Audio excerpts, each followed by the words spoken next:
didn't forget anybody.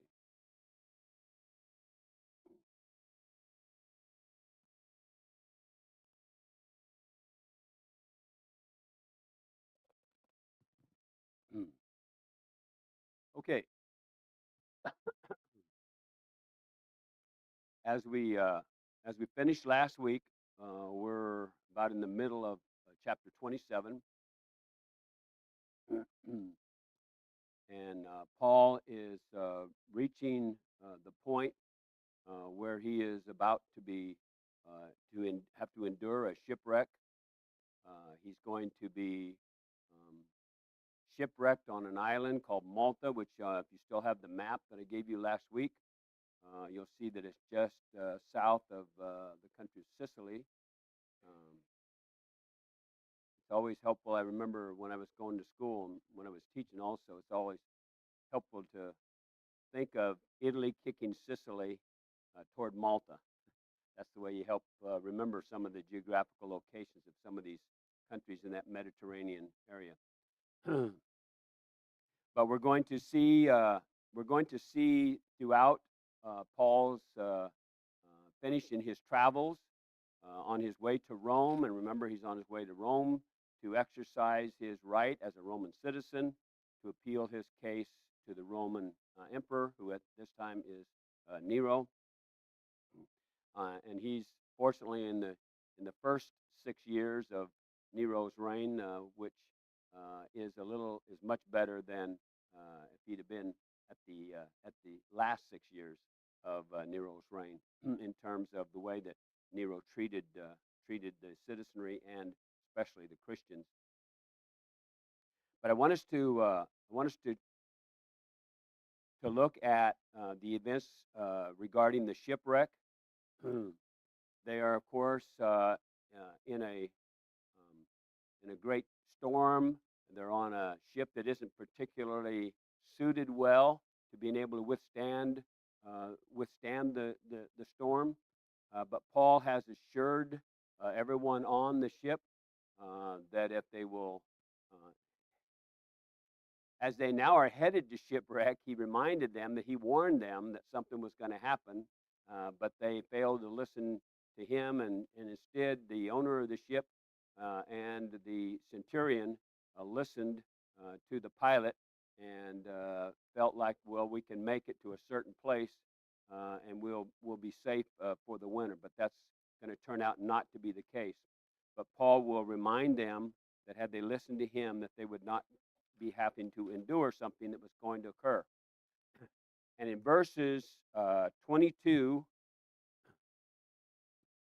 and 23, he says this to them: "Yet now I urge you to take heart, for there will be no loss of life among you, but only of the ship. For this very night there stood before me an angel of God to whom I belong and whom I worship, and he said, 'Do not be afraid, Paul. You must stand before Caesar.'" So the angel is assuring him that he's going to go to Rome. "And behold, God has granted to you all those who sail with you." Meaning that if he's going to make it to Rome, then everybody else that was supposed to go to Rome with him is going to make it. So,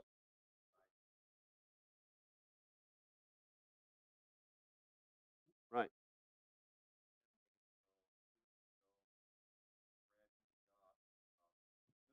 yeah,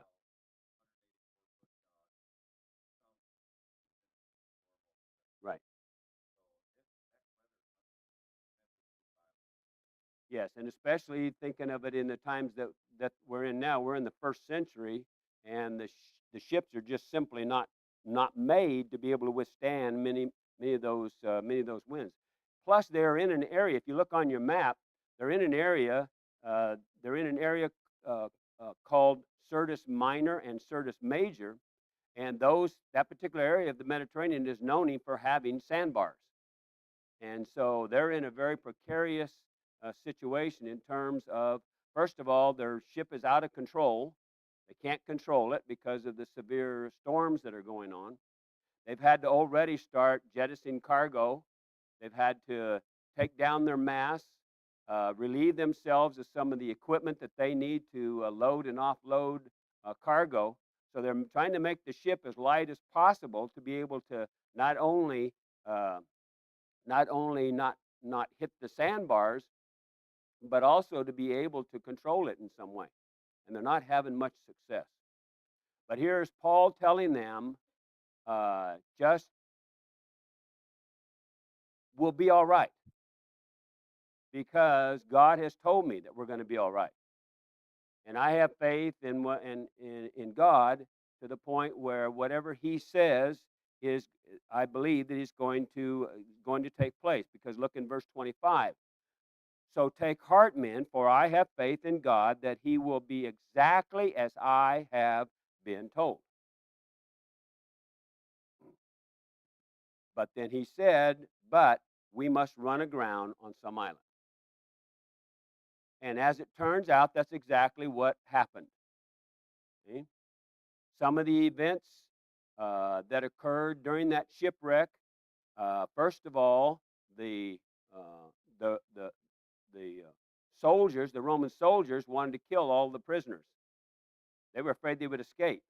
And in the Roman Empire, you let a prisoner escape, you're dead. That's it. So they wanted to get rid of all the prisoners for fear that they would be able to escape when that ship wrecked. But the centurion, and the Bible says, wanting to save Paul, convinced them not to do that, not to go through with their plan, and they had already plotted a plan to carry it out. But what he did tell them was, it's okay for you to leave the ship. Those of you that you can swim, swim. Those of you that can't swim, grab a piece of broken plank or wood or whatever you can find and float. Just paddle yourself to the shore. And so, through the action of the centurion, the plot to carry out killing not only Paul but the other prisoners was not fulfilled. But still, they are. I don't think that they're still not convinced of what Paul is telling them yet. They will eventually, of course, understand that. But I want us to go ahead and we're going to come back to the shipwreck because you're going to end up in chapter 28, verse 1 says that they found out that they were on the island of Malta, is where they end up. Oh, another thing that was taking place, of course, was that the sailors were all going to abandon ship themselves. They were going to save themselves, so to speak.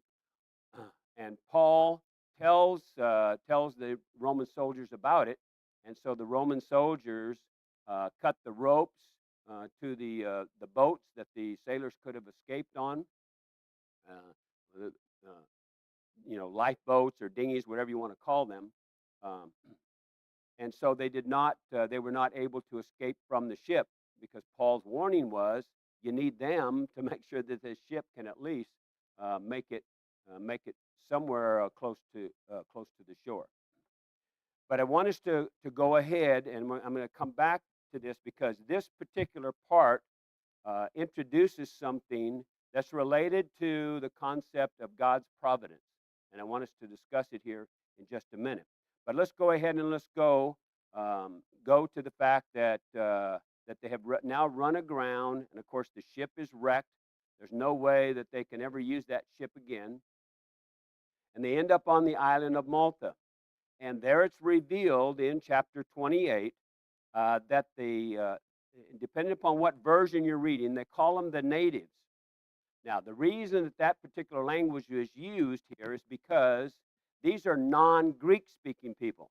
And so they are referred to as natives because it's a way to distinguish them from people of a lot of the areas that spoke Greek. But the people, it's revealed to us that they were very kind to Paul, even providing the means, kindling and other things that they need to build a fire. They welcomed him and his aboard on their island. there's an incident that takes place where a viper grabs a hold of Paul and bites him, and Paul simply shakes the viper off into the fire. And at first, the people thought that, of course, he was because of superstition. He must be a murderer. He must be really a bad guy because this is the way of dealing with him. And when no harm came to Paul as a result of the viper bite, then they began looking at him as a possible god. And and that's the way they looked at him because no harm came to him.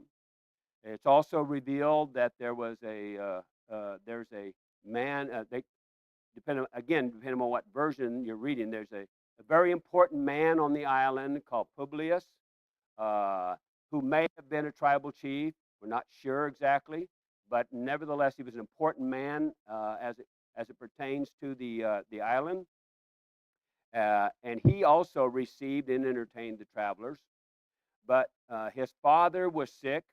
Paul went to his father and prayed for him, and laid his hands on him and healed him. And as a result of that, there were others on the island that came to Paul who were also healed. So again, this is God's way of signifying to people that Paul is a bona fide messenger of God. He is operating under the power of the Holy Spirit because he has been sent by God to wherever he's going. And so the people of the island of Malta continued to honor him, and he was there for about 3 months, no doubt, witnessing and talking about Jesus, talking about the gospel. At the end of the 3 months, the centurion uh, acquires a what's called an Alexandrian ship. Has a name of twin brothers, by the way. And these twin brothers, the reason it was called twin brothers was it was a couple of Greek gods who were the sons of the Greek god Zeus, and that's why it was called twin brothers. The gods are Castor and Pollux. But the Alexandrian ship is entirely different from the tramp ship that they had been on, because this would be a very large vessel, probably around 180 feet long, 45 feet wide at its beam, and about 44 feet deep in the hold. So it was quite a large ship. Had three masts to it instead of only the one that the tramp ship had, and so it was a little bit more capable of withstanding the storms that would occur on the Mediterranean. Plus the fact that 3 months have passed now. And so they may begin, it may be the time when the peak time of storms in the Mediterranean is beginning to subside now. And so the weather conditions will be a little bit better. And so the centurion puts Paul and the other prisoners onto this Alexandrian ship, and they set sail from Malta. And if you have your map, you can trace their route right up through the country of Sicily, the island of Sicily, and on up into the country of Italy, which is of course the big boot. They they land at the port city in Rome of Puteoli. Its modern name is Pozzoli, as best I can pronounce the Italian words. But this was a very important port city in the country of Italy. And from there, they will then go by land on to Rome. What occurs at this port city, of course, is that Paul greets other brethren also. And so all along his path, as he goes about them, he is running into brethren that have heard about Paul, and they know about Paul. And so they welcome him into their homes, and they greet them. He spends a variety of different times, sometimes 7 days, sometimes only a couple or 3 days, with the brethren as he goes through the various towns and villages on land uh, on his way to Rome. But because of uh, Paul being welcomed, Paul being welcomed by the brethren in these various cities, this is, of course, encouragement to Paul, no doubt, and of course is providing some degree of increased courage on Paul's part that he's on the right path, that he's doing the right thing, and he is continuing to do the things that the Lord has asked him to do.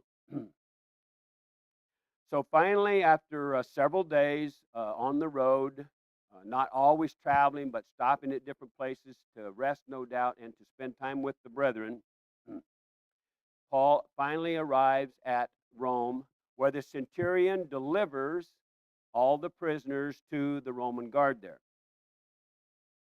And it says that Paul was permitted to dwell by himself with his guard in a home.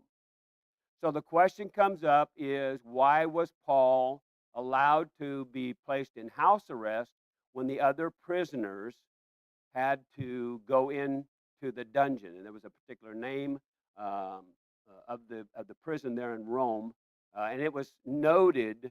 It was noted for some pretty harsh treatment. And remember that the criminals and the other prisoners that were traveling with Paul were not good people. They were pretty bad people. They were murderers, robbers, etc. And so Paul was distinctly different from them in terms of his background. Why do you think Paul was put in house arrest and wasn't put in prison? Exactly. Okay. The prisoners who went to the prison the convicts who went to the prison in Rome were headed for execution. Paul had not committed a crime that would lead to his execution. So therefore, he was allowed to reside in a home still under Roman guard. Okay, whether or not he had the chains on the whole time is we'd be speculating about it whether he did or he didn't. But the point being that he was still a prisoner, but he was allowed to be in a home that allowed him to do two things, and that was to have people over to his home. He was allowed to have people to his home. In fact, he even called for people to come to his home. The people that he wanted to speak to first and foremost was whom? The Jews.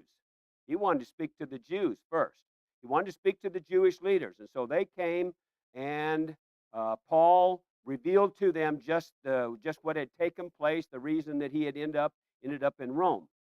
What's very interesting was the response that the Jewish leaders had to Paul. What was it that they told Paul?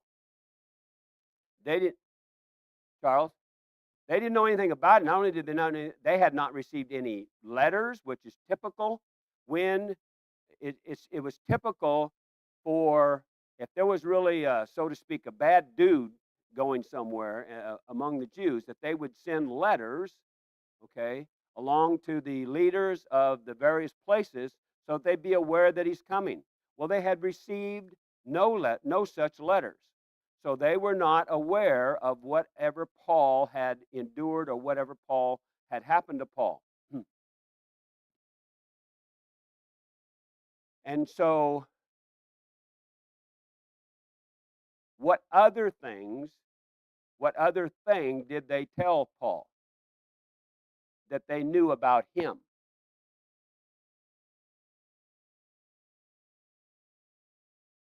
But what did they tell him they had heard about him? We have heard about this sect, S-E-C-T. In other words, they had heard about this thing called Christianity, okay? And they were very much aware that Paul was the one who was transmitting all this information about Christianity. And so they said, we want to hear more about this, about concerning this sect. They called it a sect, okay, which is typical language for a group that is somehow singled out as being entirely different than other groups. And they noted that they had heard that this sect had been spoken against everywhere. In other words, they had heard about it, they knew about it, but they also know that everybody was against them. And so they wanted to hear more about it. And so, as a result of Paul's initial talking to the Jews, it's revealed to us in chapter 28 that even larger numbers of the Jewish community and leadership starts coming to see Paul. Verse 23 of chapter 28 says, "In greater numbers," and so even in larger numbers from from the first group. And what Paul does, of course, is continue to do to teach them from two standpoints, so to speak. What does he always talk about? Well, but he also talks about what else? You're right. That's the other part of it. The law and the prophets. He always is relating to them that look, what I am transmitting to you in terms of the gospel was revealed a long time ago in your own law and in the prophets. I'm simply telling you what all of those were telling hundreds of years before, maybe even 1,000 years before in some cases. Okay? So he's teaching them and he's speaking to them from the law of Moses and, of course, the prophets. And he teaches and speaks and talks to people from morning until evening. So this is his daily activity, his daily routine. And what was the result of him teaching them? Some were persuaded, some weren't. Nothing new, because Jesus said that's exactly what would happen.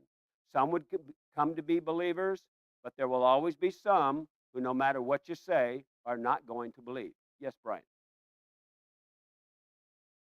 hmm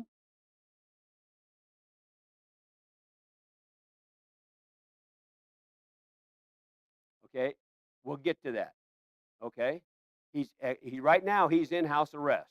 Okay, under Roman control, under Roman guard control, because it's revealed in chapter 28 that the guard lived with him. Okay, so he had to be with the guard. Okay, he also continues his discourse, and he finally, the end of chapter 28, it's revealed that he finishes his discourse by speaking to them by quoting Isaiah, the 6th chapter, verses 9 through 10. So let's read verses 25 through 27, which is a quote from Isaiah, the 6th chapter, verses 9 through 10. Says, and disagreeing among themselves.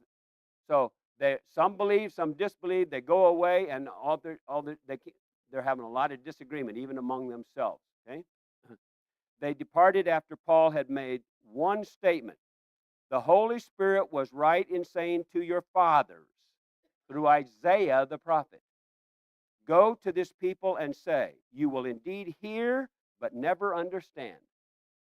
Why? Because you don't want to. And you will indeed see, but never perceive.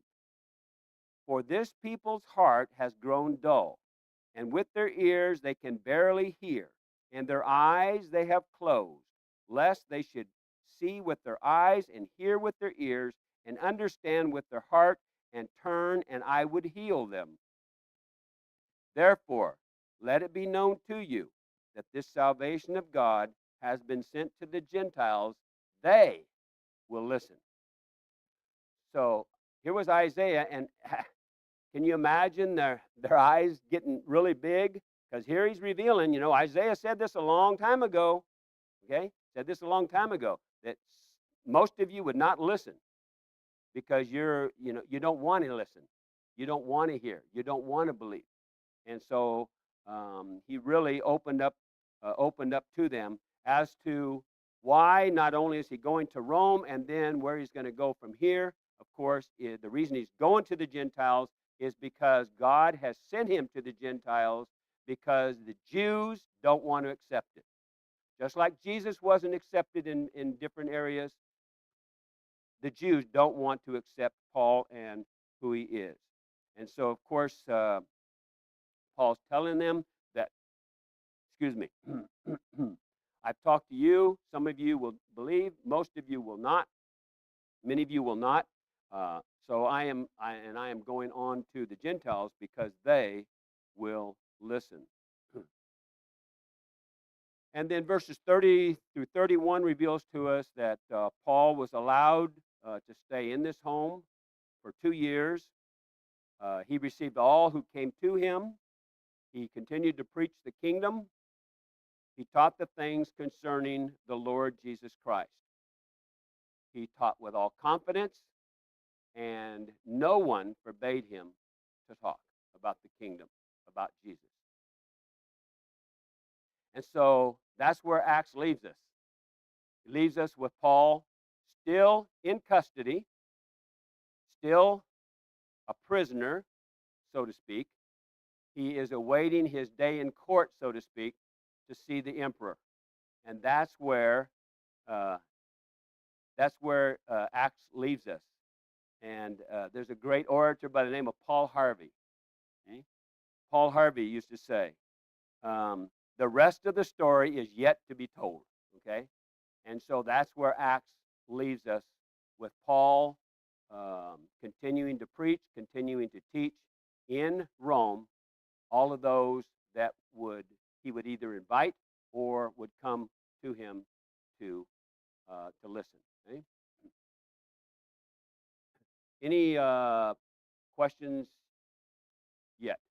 Yes, Charles.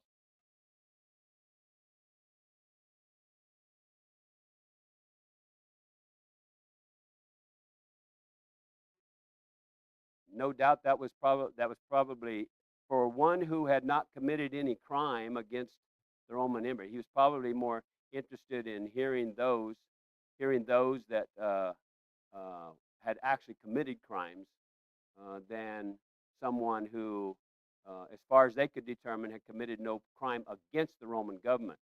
And it may have been a way of kind of, telling the Jews, I don't operate on your timetable, I operate on my own. Okay? Jack? Right. You use the magical word, providence. I want to talk about that for just a minute. Because as we look back over the whole book of Acts, Luke's account of everything that took place, and Paul specifically in his journeys, and especially in these last few years, okay, in the book of Acts. I want us to note that the set of circumstances that was played out in this situation was not merely a set of coincidences. If one understands what God's providence means and his providential care, it's interesting when you look up the definition of providence in Merriam-Webster's Collegiate Dictionary, you get two parts to the definition. One is speaking from a divine standpoint. It is, according to Merriam-Webster, divine guidance or care. It's also God conceived as the power sustaining and guiding human destiny. And then the human part of the definition is the quality or state of being provident, which means simply making provisions for the future. Provision would be measures taken beforehand to deal with a contingency that might come up. Let's look at all of the multiplicity of events that led up to Paul going to Rome. First of all, you got the scheming and the evil plots of the Jews. Then you had the lust and the greed, the avarice of Felix, Governor Felix. Then the indecision of Festus, not wanting to turn him loose.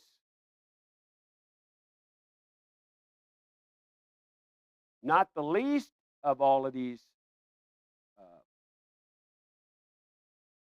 steps in God's providence is the rules of Rome regarding the rights and the benefits extended to their Roman citizenry. The statute, just like we have here in the United States, okay? You have a right to have your case heard before the emperor if you choose. No matter what happens at the lower tribunals, you can appeal to Caesar. And Paul, in his prudence, in his uh, uh, educated exercise of his rights as a Roman citizen, availed himself of that particular right. And then look at the things that took place during the voyage. Okay? His skilled judgment, his warnings, and his speaking to the centurion and to the people that he came in contact with, not only aboard the ship, but the various ports that they went to, the 3 months that they were in Malta. All of that was leading him to the point where he would exercise not only his Roman citizen right to appeal to Caesar, but look what he did all along. And we're talking over several years now, okay? Including the 2 years that we know he was in captivity there in Rome itself. What was he doing all this time? He was teaching, he was preaching, he was taking the kingdom, the gospel message, to everybody that he came in contact with. But I want us to notice one thing about this concept of God's providence. Okay? Let's read verses 31 and 32 of chapter 27. Paul said to the centurion and the soldiers, and he's speaking about the sailors that were about to abandon the ship, unless these men stay in the ship, you cannot be saved. Well, now wait a minute. In verses, 20 earlier and 21, he said that an angel of God spoke to him and said, you're all going to be okay. Now, the question is, why did he tell them, you better keep those sailors aboard this ship if you want to be saved? Why would he tell them that? If he, like he said, I have faith that it'll happen exactly as I've been told. So if God is going to ensure that they get to Rome, why would Paul say, unless you keep these sailors aboard the ship, you cannot be saved?